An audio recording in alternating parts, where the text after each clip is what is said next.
만약에 64개국 체제로 가면은 적어도 우리나라 팬들은 좀 당연한 것이라고 여겨지지 않을까 하는 우려도 있습니다. 아, 중국 팬들이 설레겠네요. 아, 그럴 수 있죠. 네.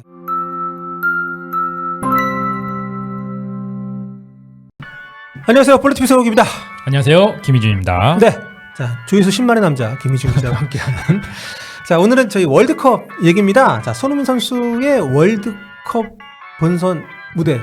월드컵 잘하기 위해서 미국까지 갔다 이런 얘기 나올 정도로 북중미 월드컵을 대비를 하고 있는데 뭐 북중미 월드컵도 지금 중요합니다만 그 이후 대회입니다. 2030년에 열릴 피파 월드컵 본선 진출팀이 26년처럼 48개국으로 지금 얘기가 뭐 되고 있는데 아직 확정 아닙니다만 요거를 64개국으로 늘리자 이런 얘기가 나와가지고 요게 대체 뭔 소린가 한번 좀 얘기를 살펴보도록 하겠습니다.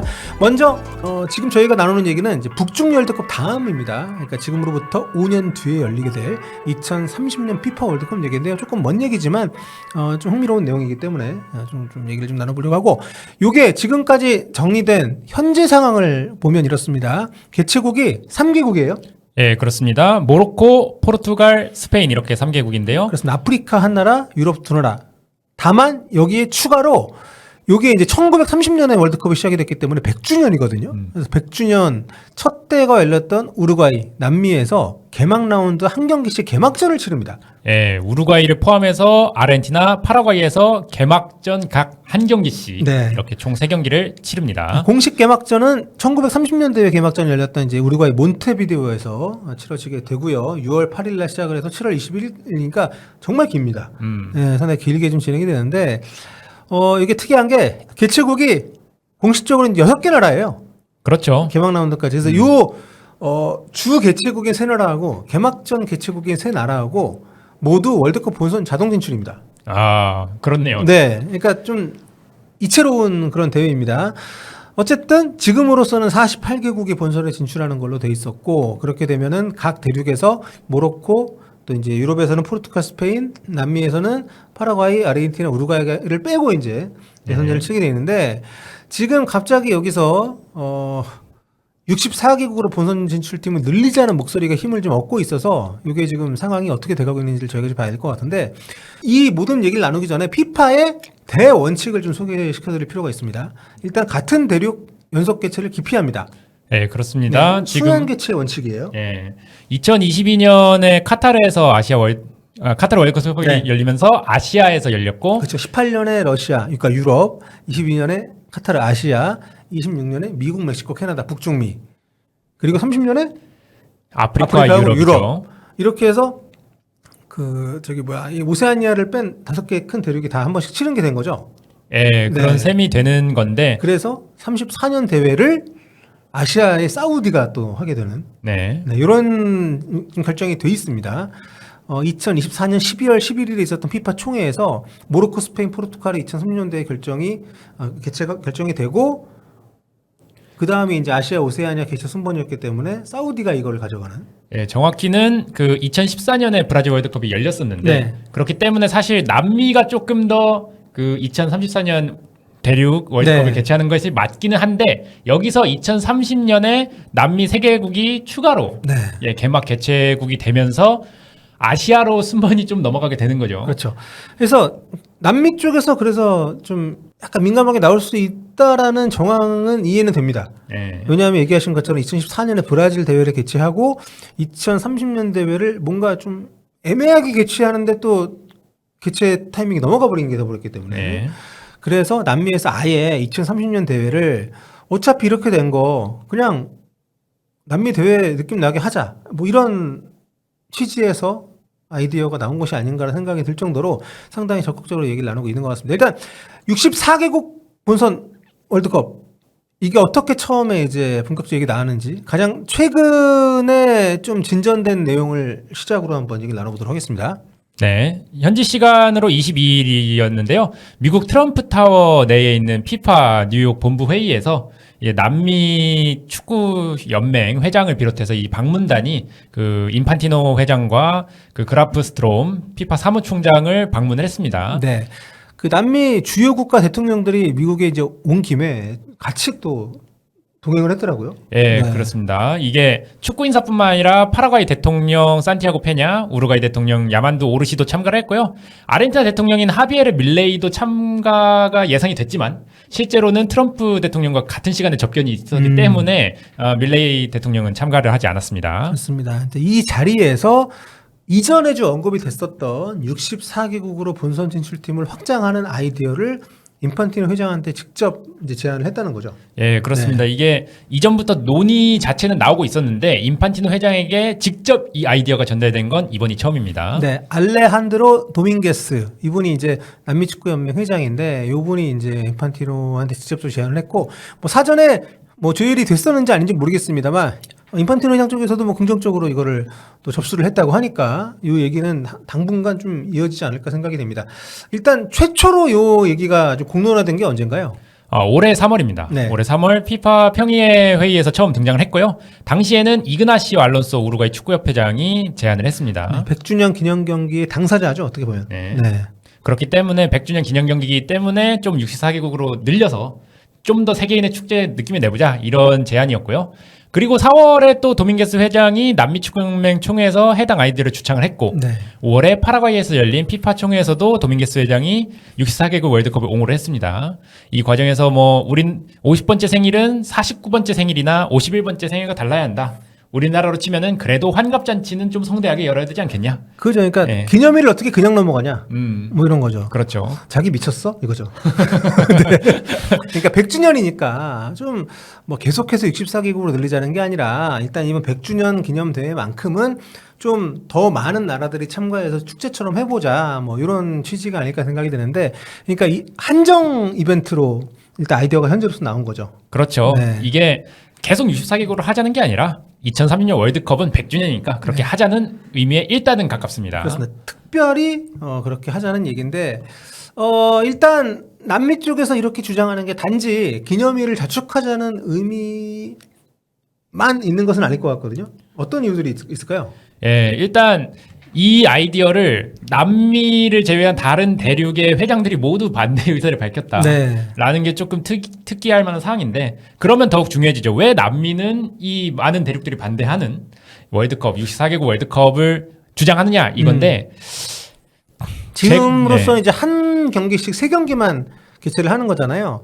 일단 그 1930년 대회를 기념하는 차원에서 그렇죠. 일종의 배려를 한 건데 근데 이왕 그렇게 하는 거 이 한 경기 하려고 이렇게 용을 쓰느니 뭐 조별리그까지라도 우리가 좀 해보자 이런 아이디어도 좀 있는 것 같다고.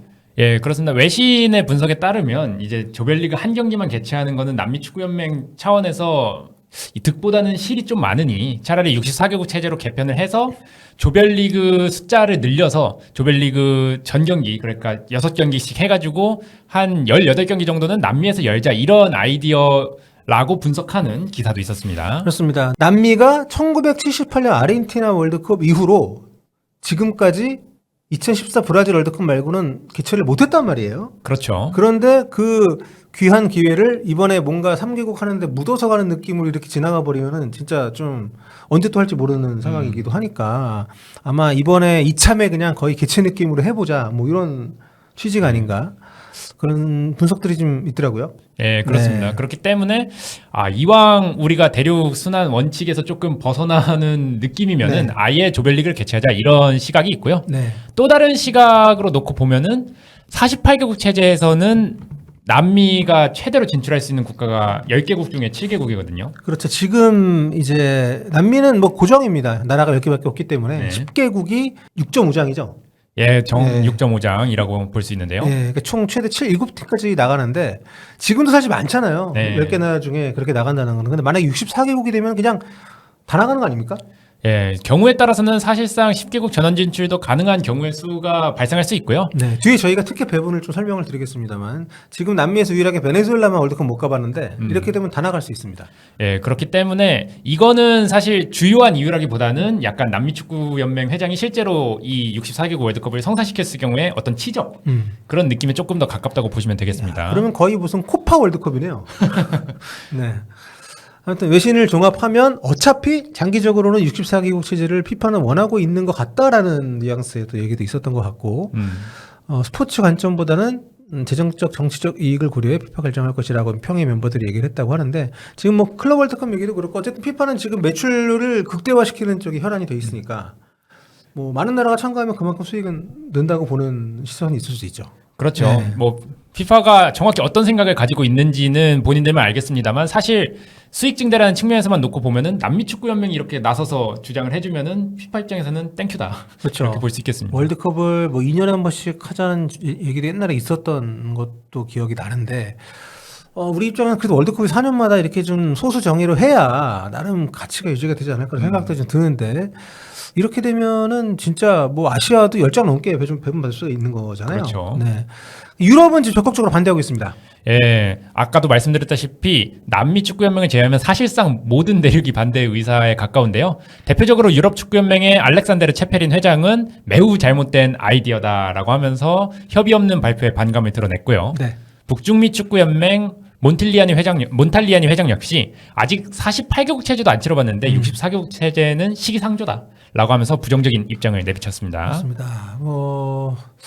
글쎄요. 그래서 이제 64개국 체제가 되면 어떤 일이 벌어질까? 요거를 저희가 이제 가정을 좀 해봤는데 한 국가가 결승까지 만약에 간다고 쳤을 때 최대 8경기를 치르게 되는 것은 48개국 체제에서 큰 변화를 주기는 어렵습니다. 뭐 일정이나 이런 것 때문에. 네. 근데 이미 48개국으로 늘린 것 자체가 매출을 그러니까 영업일수를 늘리기 위한 거잖아요. 그러니까 네네. 대회 자체가 기간이 기존에 이제 32개국 체제일 때는 이제 한 달 정도 하면서 64경기를 했단 말이에요. 그렇죠. 근데 이미 이번에 48개국 체제를 처음 치르기로 하면서 기간이 38일로 늘어나고 경기 수도 104경기. 와, 엄청 맞죠? 네, 맞아요. 엄청 늘었습니다.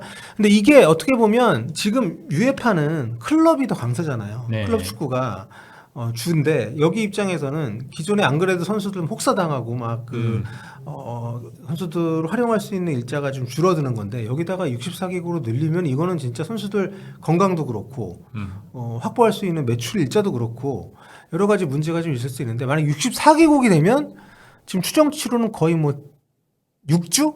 한 달 반? 그렇죠. 네. 지금 2030년 월드컵도 어떻게 남미에서 개최하고 뭐 이렇게 네. 하다 보니까 좀 늘어난 측면이 있는데 만약에 실제로 64개국 체제에서 진행이 된다면은 최소 5일 정도는 늘어나지 않을까. 왜냐면은 이 2022년 월드컵과 어떤 이번에 48개국 북중미 월드컵을 비교해 봤을 때 늘어난 기간에 비례해서 아마 5일 정도는 늘어나지 않을까 싶습니다. 그리고 지금 뭐 모로코, 스페인, 포르투갈이 본 개최국인데 남미에서 이걸 하면 그 나라들은 또 하고 건너가야 되는 거 아니에요? 예. 아무튼 뭐 그런 문제가 있는데 64개국이 됐을 때는 최대 이제 그 128경기 정도 네. 될 것 같다라고 하는데 뭐 조별리그를 어떻게 치르느냐에 따라 가지고 경기 수에는 소폭의 차이가 있긴 하겠습니다만 이거는 좀 네. 이러면 월드컵 나가는 본선 진출입니다. 이 쾌감이 더 없어질 것 같은데 그죠? 그렇죠. 지금도 사실 물론 이번에는 그래도 본선 진출의 기쁨이라는 게 좀 있었던 것 같은데 만약에 64개국 체제로 가면은 적어도 우리나라 팬들은 좀 당연한 것이라고 여겨지지 않을까 하는 우려도 있습니다. 중국 팬들이 설레겠네요. 그럴 수 있죠. 네. 예. 근데 중국 팬들이 설레시기에는 제가 그러니까 뭐 이번 3차 예선 최종 순위를 보면 세 개조로 나눠서 했잖아요. 그러니까 만약에 12개까지 티켓이 늘어난다고 치면 4위까지거든요. 지금 네. 4차 예선 나간 여기 중국 못 들어갑니다. 네, 너무 그렇죠. 설레지 마시고요. 자, 아무튼 저희가 그 대륙별 본선 티켓 배분이 만약에 64개국이 됐을 때 어떻게 달라지나 한번 예측을 해봤는데 제가 챗 GPT에도 물어봤거든요. 네, 먼저 26년 48개국으로 늘어난 현재의 티켓 배분을 보면 이게 .5 이거를 다 그냥 뭉뚱그려가지고 저희가 다 그냥 이렇게 추린 건데 유럽은 최대 16장. 네. 이전 카타르 월드컵보다 3장 늘어난 거고요. 그렇죠. 아프리카는 9장. 아프리카 많이 늘어났네요. 예, 아프리카랑 아시아가 좀 많이 늘어난 측면이 있습니다. 맞습니다. 아시아 8장, 남미 6장, 북중미 6장. 남미는 6.5장이니까 뭐 7장까지 가능한 네. 그런 거고요. 그러니까 대충 이런 정도입니다. 아직 그 대륙간 플레이오프가 남아있기 때문에 최종적인 건 아니니까. 근데 여기에서 2030년 월드컵 본선 진출국을 64개로 확대했을 시에 본선 티켓 배분 예상도를 보면 아시아는 최대 12장. 그렇게 늘어날 수 있죠. 그리고 남미는 그냥 모두 다 본선. 최대 네. 가능한 수지. 근데 진짜 100주년 기념으로 하면은 남미 그냥 줘도 뭐 개최국 네. TO까지 포함이니까 뭐 그렇게 다 참가를 하는 것도 불가능한 일은 아니고요. 근데 피파에 등록된 축구협회 숫자가 지금 211개거든요. 예, 그렇죠. 근데 거기서 64개국이면 거의 뭐 한 3분의 1 가깝게 나가는 건데, 야, 이게 좀 그러네요. 그러니까 북중미도 8장에서 10장. 야, 북중미는 근데 진짜 나올 팀이 10팀, 야, 그렇네요. 그러니까 좀 이렇게 되는데, 뭐 중동에 좀 돈 많은 나라들 같은 경우에 그렇게 되면 더 적극적으로 네. 본선 나가려고 할 것 같고, 이러면 뭐 월드컵 예선전이 의미가 좀 많이 떨어지겠네요, 그렇죠? 적어도 한국이나 일본 같은 조금 지금까지 계속해서 월드컵 본선에 진출해왔던 국가들에는 그럴 것 같고요. 물론 아까 말씀하신 대로 중동 국가나 아니면 중국 같은 이제 국가에게는 기회가 될 수 있겠습니다만 야, 중국 64개국인데도 못 나오면 진짜 큰일이죠. 축구 그만해야겠다. 예, 근데 지금도 사실 네. 그냥 현황대로만 놓고 보면 동남아 국가한테도 밀려서 못 나가는데 인도네시아보다도 예. 순위가 낮으니까. 아무튼 그런 상황인데, 뭐 김희중 기자는 어떻게 보십니까? 뭐 괜찮다고 보십니까? 사실 저는 조금 이 아까 말했던 것 중에 좀 시기상조다라는 입장에 조금 더 가깝긴 한데요. 왜냐하면 48개국도 안 치러봤잖아요. 그러니까 일단 48개국 체제로 치러보고 이게 좀 안정적인 체제가 될 것 같다라고 하면은 64개국이 도전하는 건 괜찮은데 아직 48개국 뭐 하지도 않았는데 지금 계속해서 64개국 논의가 나오는 거는 아직까지는 조금 지켜봐야 된다. 조금 많이 시기상조다라고 보는 입장입니다. 그런데 야, 근데 사우디에서 64개국, 참 그렇습니다. 그리고 저는 기본적으로 26년 북중미 대회도 그렇지만 30년 대회도 사실상 거의 한 6개 나라가 공동 개최하는 이런 그림이 좀 제가 너무 구닥다릴 수 있겠는데 월드컵 같지 않아요, 좀 뭔가 이게 좀 네, 좀 그렇습니다. 그래서 그런 상황에서 이런 얘기까지 나오니까 조금 머릿속이 복잡한데 예. 뭐 어떻게든 치러는 지겠죠. 그리고 월드컵의 인기라는 것이 또 쉽게 사그라들진 않겠습니다만 그래도 이렇게 잘 나갈 때 브랜딩 관리도 좀 하고 대회의 가치나 어떤 희소성 같은 거를 좀 잘 만들어야 될 것 같은데 64개국이 이게 되면 참 네, 아무튼 뭐 다음 월드컵, 그러니까 이번 월드컵 본선이 끝나고 다음 월드컵 예선이 시작되기 전에는 뭐 어떻게든 결정이 나겠습니다만, 하여튼 여러 가지로 이게 참 상당히 무섭네요. 48개국도 야, 그걸 어떻게 해 막 이랬었는데 48개국이 당연하게 되니까 64개국도 뭐 한번 할 것 같아 보이긴 합니다. 예. 뭐 피파 입장에서는 뭐 거부할 건 없다. 예. 64개국 체제도 한번 고려해 볼 만하다. 다만 대륙들 입장에서는 남미를 제외한 대륙들 입장에서는 그것 좀 이런 입장인 거죠. 그렇죠. 자, 아무튼 뭐 월드컵 이렇게 돌아가고 있다는 거 여러분들하고 좀 얘기 나눠봤고요. 네, 다음 시간에 다른 얘기로 돌아오도록 하겠습니다.